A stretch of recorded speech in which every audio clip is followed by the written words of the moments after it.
Hello friends, आप सभी का स्वागत है आज की इस वीडियो क्लास में। और आज की इस वीडियो क्लास में हम लोग पढ़ रहे हैं चैप्टर नंबर 9 जो कि है भारतीय नागरिकता। ये हमारा लुसेंट समान ज्ञान यानी कि लुसेंट जीके का वन लाइनर वीडियो सीरीज चल रहा है, जिसके अंतर्गत हम लोग चैप्टर 9 पढ़ रहे हैं भारतीय नागरिकता। ये पॉलिटी है, तो चलिए शुरू करते हैं।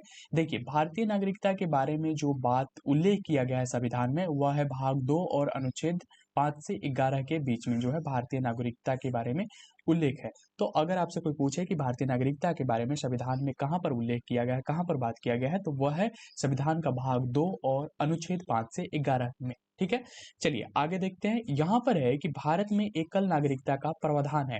देखिए, भारत जो है वह एकल नागरिकता का प्रावधान करता है। एकल नागरिकता का मतलब ये हुआ कि कोई व्यक्ति, ठीक है, कोई व्यक्ति सिर्फ भारत का नागरिक हो सकता है, सिर्फ भारत का नागरिक हो सकता है। नागरिकता का मतलब क्या होता है? एक तरह से हम कहें तो सदस्य। जैसे आपका घर है तो आप अपने घर में क्या है? एक नागरिक है, एक सदस्य है। ठीक है, कोई बाहर वाला तो आपके घर का नागरिक नहीं हो सकता है ना। ठीक है, अब यहाँ पर समझिए कि भारत में एकल नागरिकता का प्रावधान है। एकल नागरिकता का मतलब क्या होता है कि कोई व्यक्ति सिर्फ भारत का नागरिक हो सकता है। जैसे कि अगर कोई व्यक्ति चाहे तो अमेरिका में जाकर अपनी नागरिकता नहीं ले सकता है।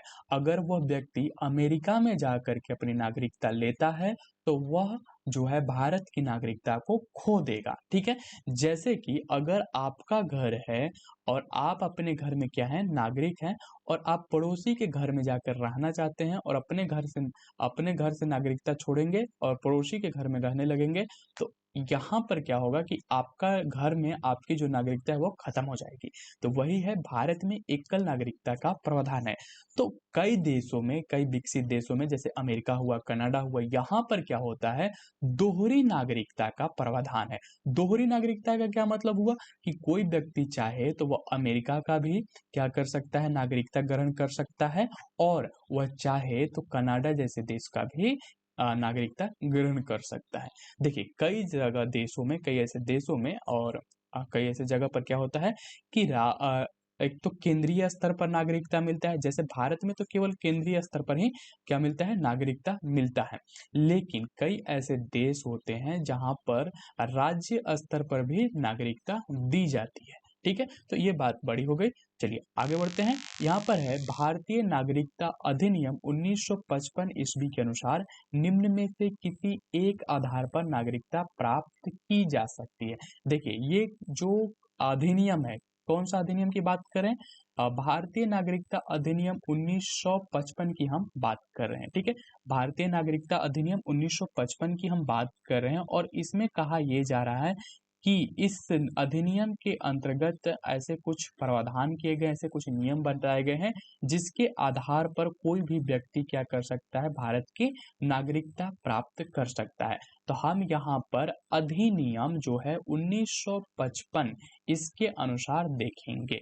ठीक है, चलिए देखिए, यहाँ पर पहला प्रावधान इसके अंतर्गत या पहली बात कही गई है जन्म से, यानी कि प्रत्येक व्यक्ति जिसका जन्म संविधान लागू होने अर्थात 26 जनवरी 1950 ईस्वी को या उसके पश्चात भारत में हुआ हो, वह जन्म से भारत का नागरिक होगा। ठीक है, ठीक है, तो यहाँ पर कह रहा है कि 26 जनवरी यानी कि जिस दिन हमारा संविधान लागू होता है, 26 जनवरी 1950 के समय, ठीक है, संविधान लागू होने अर्थात 26 जनवरी 1950 या उसके पश्चात यानी कि 26 जनवरी के बाद, ठीक है, 26 जनवरी 1950 के बाद कोई व्यक्ति, कोई बच्चा जो है भारत में जन्म लेगा तो उसे क्या मिल जाएगी, भारत की नागरिकता ऑटोमेटिक मिल जाएगी। ठीक है, लेकिन यहाँ पर अपवाद कहा गया है कि जो राजनयिकों के बच्चे या विदेशियों के बच्चे होंगे उनको भारत की नागरिकता इस आधार पर नहीं दी जाएगी। किस आधार पर? जन्म के आधार पर। कौन से लोगों को? जो राजनयिक होंगे, जैसे कि विदेश के जो यहाँ पर आकर काम करते हैं, जिसको राजनयिक कहते हैं, राजदूत कहते हैं, जो आन करके भारत में काम करते हैं, ऑफिस में मतलब उनका काम होता है। और चाहे जो विदेशी के बच्चे होंगे, यानी कि कोई विदेशी औरत या परिवार जो है भारत में घूमने आया है, ठीक है, और वहाँ यहाँ भारत में आकर के अगर किसी बच्चे को जन्म दे देती है तो जन्म के आधार पर उन्हें नागरिकता नहीं दी जाएगी। ठीक है, ये बात यहाँ पर कहा गया है। ठीक है, ये अधिनियम 1955 में जन्म के आधार पर जो नागरिकता देने की बात की गई है उसके अंतर्गत ये सारी बातें कही गई है कि प्रत्येक व्यक्ति जिसका जन्म संविधान लागू होने अर्थात 26 जनवरी 1950 को या उसके पश्चात भारत में हुआ हो तो वह जन्म से भारत का नागरिक होगा। लेकिन यहाँ पर कहा यह गया है कि अपवाद है, ये मतलब माना नहीं जाएगा कि जो राजनयिक के बच्चे होंगे और जो विदेशियों के बच्चे होंगे उनको भारत की नागरिकता नहीं दी जा सकती है। चलिए आगे देखते हैं। यहाँ पर दूसरी प्रावधान जो कहा गया है, दूसरी बात जो कही गई है 1955 के अधिनियम में, वह कहा गया है कि वंश परंपरा द्वारा नागरिकता। वंश परंपरा क्या होता है कि भारत के मतलब वंश परंपरा का मतलब जैसे कि आपके दादाजी अगर भारत के नागरिक हैं, ठीक है, या आपके पिताजी भारत के नागरिक हैं, तो आप भी ऑटोमेटिक भारत के क्या हो जाएंगे, नागरिक हो जाएंगे। ठीक है, या फिर आपके माताजी या पिताजी, ठीक है, अगर भारत के नागरिक हैं तो आप ऑटोमेटिक वंश वंश के अनुसार, वंश परंपरा के अनुसार आप क्या हो जाएंगे, भारत के नागरिक हो जाएंगे। चलिए इसको थोड़ा सा देखिए, इसमें क्या लिखा गया है। लिखा गया है कि भारत के बाहर अन्य देश में 26 जनवरी 1950 ईस्वी के पश्चात जन्म लेने वाला व्यक्ति भारत का नागरिक माना जाएगा यदि उसके जन्म के समय उसके माता पिता में से कोई भारत का नागरिक हो। देखिए यहाँ पर थोड़ी सी बात आप समझिए, कह रहा है कि भारत के बाहर अन्य देश में 26 जनवरी 1950 के पश्चात जन्म लेने वाला व्यक्ति भारत का नागरिक माना जाएगा। अब यहाँ पर बात ये हुआ कि मान लीजिए कोई व्यक्ति है, कोई लोग मतलब कोई परिवार है और उसमें जो है कहीं विदेश दौरे पर है, ठीक है, या फिर किसी विदेशी अस्पताल में जाकर क्या करते हैं, बच्चे को जन्म देते हैं। अब वहां पर किसी विदेश में किसी अन्य देश में बच्चे का जो जन्म होगा वो क्या हो जाएगा, भारत का नागरिक होगा यदि उसके माता पिता जो है, माता या पिता मतलब दोनों में से कोई एक कम से कम क्या होगा, भारत का नागरिक होगा। तो ये प्रावधान किया गया था, ये बात जो कहा गया था अधिनियम 1955 में कहा गया था। दूसरी बात यहाँ पर देखिए नोट डालकर लिखा गया है कि माता की नागरिकता के आधार पर विदेश में जन्म लेने वाले को नागरिकता प्रदान करने का प्रावधान नागरिकता संशोधन अधिनियम 1992 द्वारा किया गया है। देखिए 1992 में ही एक अधिनियम आया था, नागरिकता संशोधन अधिनियम। उसी में ये प्रावधान किया गया था कि माता की नागरिकता के आधार पर विदेश में जन्म लेने वाले को नागरिकता प्रदान करने का प्रावधान है। देखिए माता जो है भारत की नागरिक है, ठीक है, भारत की नागरिक है और वो जो है अपने बच्चे का जो जन्म है, ठीक है, बच्चे का जो जन्म है किसी अन्य देश में देती है, किसी अन्य या विदेश में देती है, मतलब भारत को छोड़कर कोई अन्य देश में जन्म देती है, तो वो जो बच्चा होगा माता के नागरिकता के आधार पर वो भारत का नागरिक बन जाएगा ऑटोमेटिक। ठीक है, ये बात जो है अधिनियम 1992 के द्वारा किया गया था। ठीक है, चलिए आगे देखते हैं अधिनियम 1955 के बारे में। इसमें तीसरी बात कही गई है देशीयकरण द्वारा नागरिकता। देशीयकरण क्या होता है, भारत सरकार से देशीकरण का प्रमाण पत्र प्राप्त कर भारत की नागरिकता प्राप्त की जा सकती है। देशीयकरण द्वारा नागरिकता जो है भारत में दी जाती है कि आप जो है भारत सरकार को क्या करेंगे, एक शपथ पत्र देंगे, एक प्रमाण पत्र देंगे और कहेंगे कि हम भारत के नागरिकता ग्रहण करना चाहते हैं, तो भारत सरकार आपके उन चीजों को चेक करेगी और फिर आपको भारत की नागरिकता देगी। ठीक है, पंजीकरण द्वारा नागरिकता।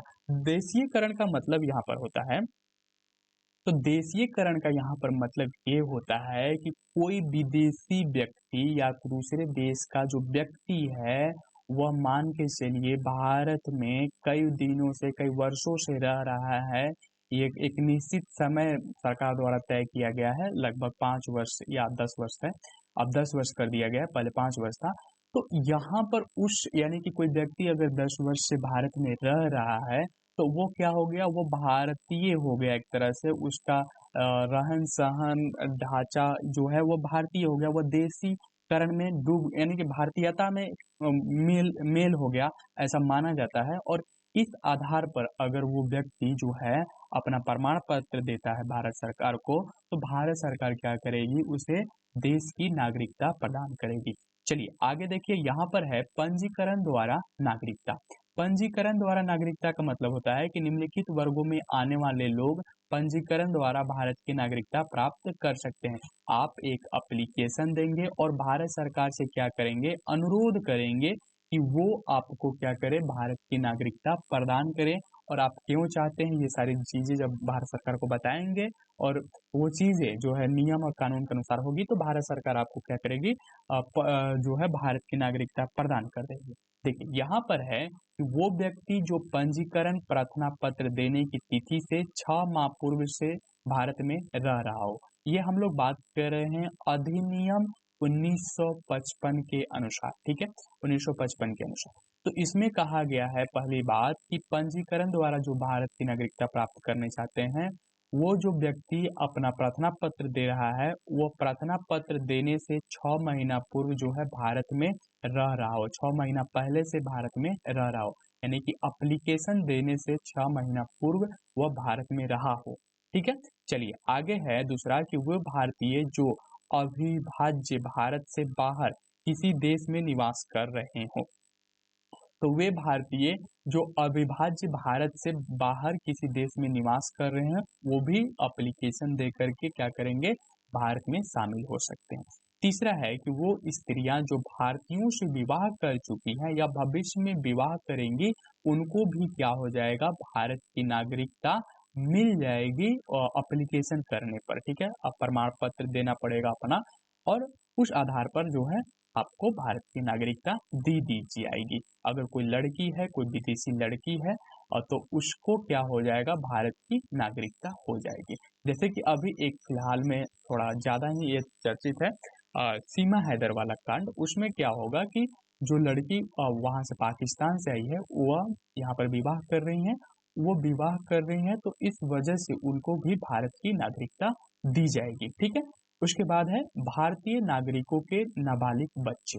ठीक है, अगर कोई भारत के नागरिक हैं और उनके नाबालिग बच्चे हैं, वो क्या हो जाएंगे, भारत के नागरिक हो जाएंगे। ठीक है, चलिए आगे है राष्ट्रमंडलीय देशों के नागरिक। एक राष्ट्रमंडलीय देशों का समूह है, उस समूह के जो भी देश के लोग होंगे, ठीक है, वो भारत की नागरिकता प्रदान कर सकते हैं एप्लीकेशन दे करके। ठीक है, नागरिक जो भारत में रहते हो या भारत सरकार की नौकरी कर रहे हो, आवेदन पत्र देकर भारत की नागरिकता प्राप्त कर सकते हैं। तो जो राष्ट्रमंडलीय देशों के नागरिक होंगे, जो कि भारत में कोई भी भारत सरकार की नौकरी कर रहे हो या फिर भारत में रह रहे होंगे, तो वो क्या करेंगे, आवेदन पत्र दे करके भारत की नागरिकता प्राप्त कर सकते हैं।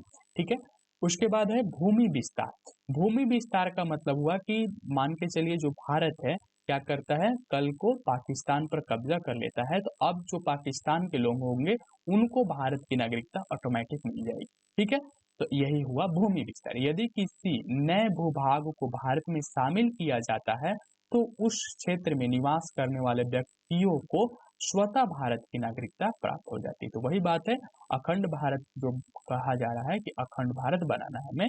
अगर अखंड भारत बनेगा तो जितने भी देश या जितने भी सीमाएं होंगे, वो सभी भारत के उस सीमा के अंदर आने वाले जितने भी लोग होंगे, वो भारत के नागरिक हो जाएंगे ऑटोमेटिक। लेकिन जब ये होगा तब की बात है। तो ये आप भी समझिए कि भूमि विस्तार द्वारा किस तरह से नागरिकता आपको मिलती है। ठीक है, तो यहाँ पर 5 बातें जो कही गई है, अगर इसको सीधे तौर पर आप समझे तो 1955 का जो अधिनियम है, जो कि नागरिकता अधिनियम 1955 है, उसके अनुसार जो बात की गई है, पहली बात ये की गई है कि अगर आपका जन्म भारत में हुआ है तो आप भारत के नागरिक होंगे। 26 जनवरी 1950 यानी कि संविधान लागू होने के समय या संविधान लागू होने के पश्चात।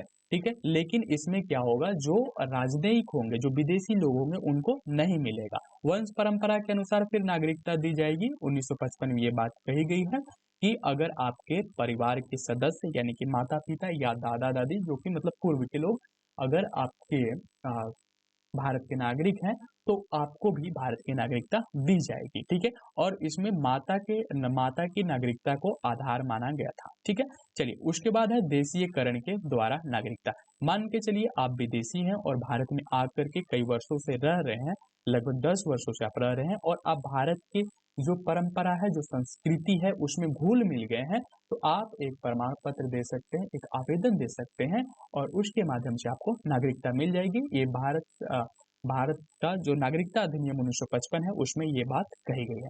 पंजीकरण द्वारा नागरिकता, यदि आपकी इच्छा है, आप चाहते हैं कि भारत में नागरिकता ग्रहण करना चाहते हैं और आप किसी विदेश से, आप किसी दूसरे देश से हैं और आप चाहते हैं कि आप भारत में रहें और भारत की नागरिकता ग्रहण करें, तो आप भारत की नागरिकता ग्रहण कर सकते हैं। कैसे? आवेदन करके। दूसरा, और उसके बाद पांचवा जो प्रावधान कहा गया था, जो पांचवा बात कही गई थी 1955 के अधिनियम में, वो यह कहा गया था कि भूमि विस्तार द्वारा, यदि भारत भविष्य में भूमि अपना विस्तार करता है, तो वह पाकिस्तान चाहे अगल बगल के क्षेत्रों पर अगर कब्जा करता है या किसी और तरह से संधि करके या जो भी तरीका होगा अपनी भूमि का विस्तार करते, अपनी सीमाओं का विस्तार करती है, तो उस सीमा के अंतर्गत जितने भी लोग आएंगे वो सभी ऑटोमेटिक स्वतः ही क्या हो जाएंगे? भारत के नागरिक हो जाएंगे। ठीक है। उसके बाद देखिए यहाँ पर है कि भारतीय नागरिकता संशोधन अधिनियम 1986, तो जो 1955 था उसमें कुछ संशोधन किया गया था। इस अधिनियम के आधार पर भारतीय नागरिकता संशोधन अधिनियम 1955 ईस्वी में निम्न संशोधन किए गए थे। तो 1955 का जो भारत अधिनियम, भारतीय राष्ट्र यहाँ पर है भारतीय नागरिकता अधिनियम जो था 1955, उसमें क्या किया गया था? कुछ संशोधन किया गया 1986 में। अब क्या क्या संशोधन किया गया है उसको देख लीजिए। आप पहले देख चुके हैं 1955 का अधिनियम। अब देखिए, वे अब भारत में जन्म केवल उस व्यक्ति को ही, अब भारत में जन्मे केवल उस व्यक्ति को ही नागरिकता प्रदान की जाएगी जिसके माता पिता में से एक भारत का नागरिक हो। तो 1986 में ये कहा गया, ये संशोधन किया गया कि अब भारत में उन्हीं लोगों को केवल नागरिकता मिलेगी जो जिनके माता पिता में से कोई एक क्या होंगे? भारत के नागरिक होंगे, भारत की नागरिकता उनके पास होगी। ठीक है। उसके बाद है दूसरी प्रावधान किया गया 1986 में, दूसरी संशोधन किया गया कि जो व्यक्ति पंजीकरण के माध्यम से भारतीय नागरिकता प्राप्त करना चाहते हैं उन्हें अब भारत में कम से कम 5 वर्ष तक निवास करना होगा। पहले यह अवधि 6 माह थी, तो हम लोगों ने बात किया था 6 माह, लेकिन अब बढ़ाकर कितना कर दिया गया है? 5 वर्ष। 5 वर्ष अगर आप भारत में रह रहे हैं तो आप क्या कर सकते हैं? अब जो प्रावधान किया गया, अब जो सुधार किया गया है कि अगर आप भारत सरकार से पंजीकरण के माध्यम से भारत की नागरिकता प्रदान करना चाहते हैं तो आपको कम से कम भारत में 5 वर्ष रहना पड़ेगा। ठीक है। तो ये प्रावधान किया गया था जो पहले 6 महीने का ही था। अब उसके बाद है, तो ये सब क्यों चेंज किया गया? ये सब मतलब कुछ खामियां हो तो उन सब चीजों को चेंज किया जाता है। हमेशा कानूनों में बदलाव होते रहता है, आप जानते हैं, संशोधन होते रहता है जरूरत के अनुसार। यहाँ पर है तीसरा, देशीयकरण द्वारा नागरिकता तभी प्रदान की जाएगी जबकि संबंधित व्यक्ति कम से कम 10 वर्ष तक भारत में रह चुका हो।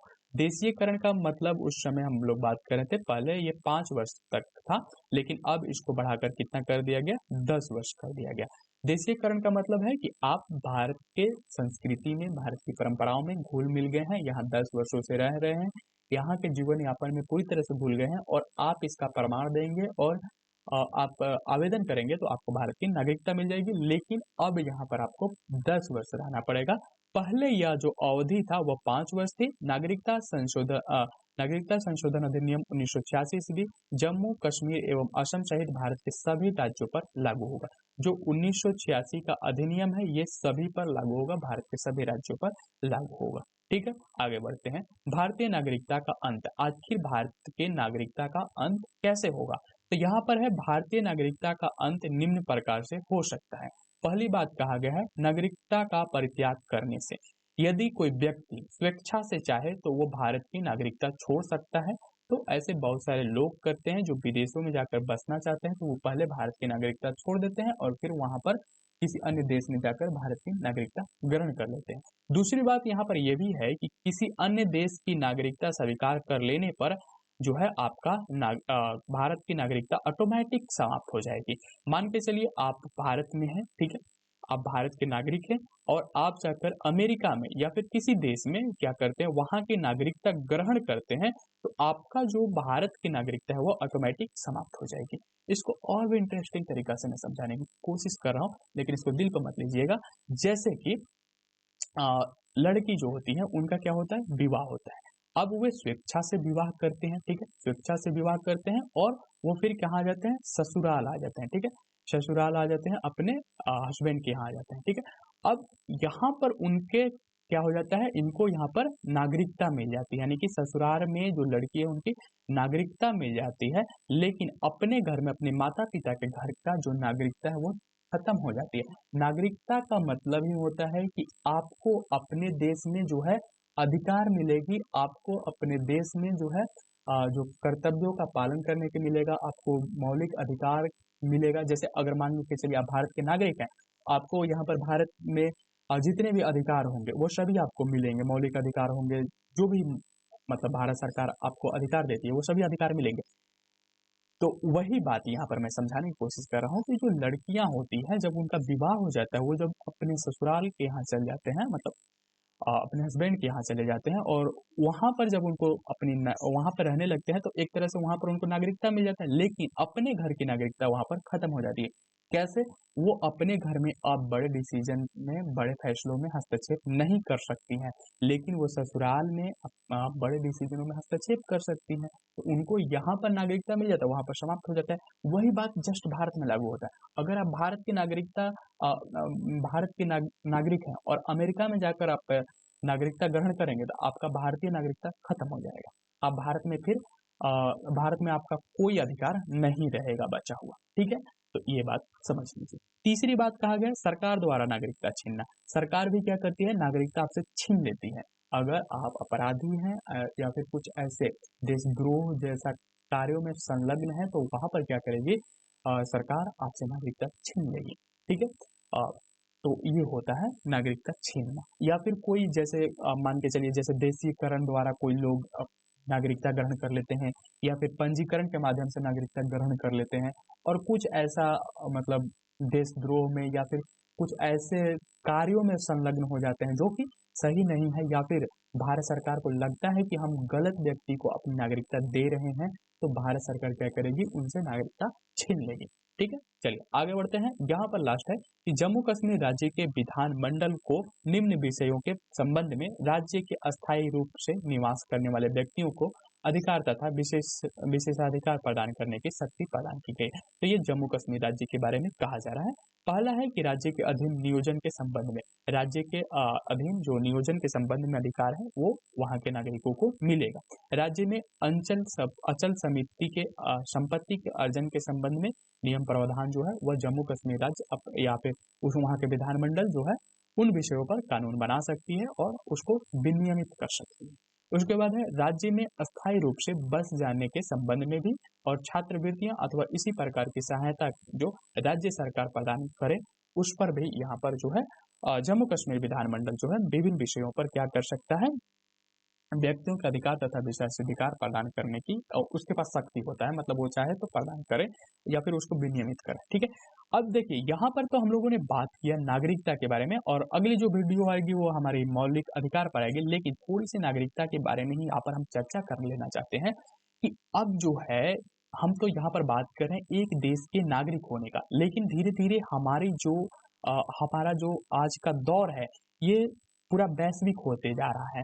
तो अब यहाँ पर एक चर्चा शुरू हो गया है कि क्या अब वह दौर आ चुका है कि किसी व्यक्ति को वैश्विक स्तर पर नागरिकता प्रदान हो, यानी कि अगर वो वैश्विक स्तर पर उसको नागरिकता प्रदान हो जाएगी तो वह विश्व के किसी भी देश का नागरिक, मतलब वैश्विक स्तर पर हर देश में वो जाकर रह सकता है, अपना व्यापार कर सकता है, शिक्षा ग्रहण कर सकता है। तो ऐसी एक मतलब धारणा शुरू हो चुकी है।